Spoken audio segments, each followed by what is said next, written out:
9. juunil toimusid Eesti Lennundusmuuseumis 13. korda Eesti lennupäevad.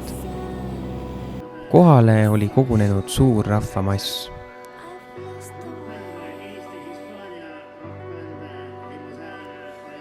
Muuseumi territooriumil olev väljapanek oli rikas ning tutvuda võis lähedalt üle 10 erineva maailmakuulsa hävitajaga ja tohutul hulgal muude lennumasinatega.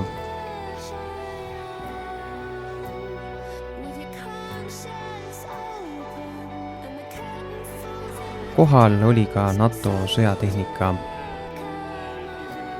Lennupäevade peamine osa oli seal toimunud lennushow.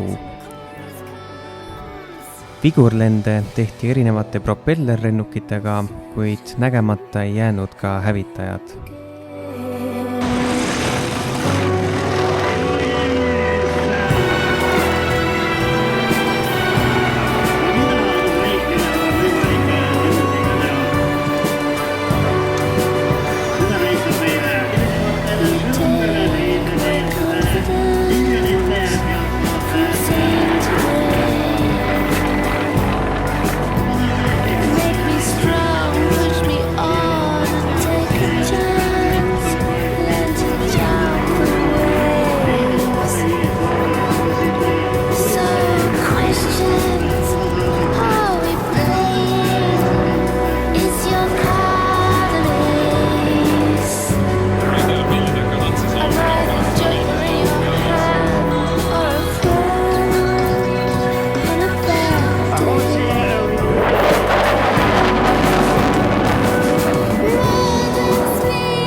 Pärast lennushow'd otsustasin ära täita ühe oma unistustest, juhtida lennukit.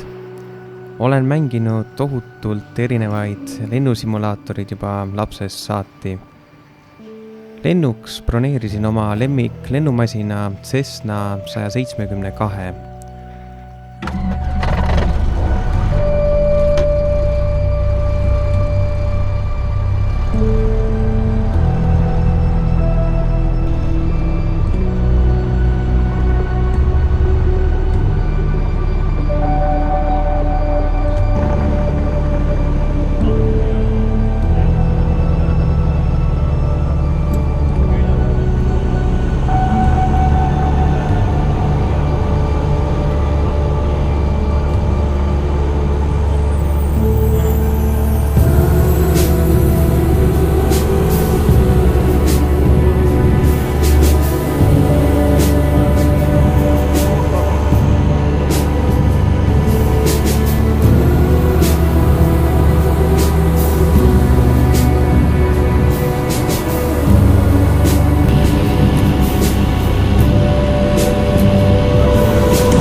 tuleb tunnistada, et simulatsioon on tõsiselt võrreldav sellega, kui lennukit ise juhtida.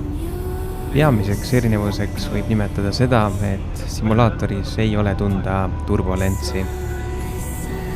Tänan vaatamast!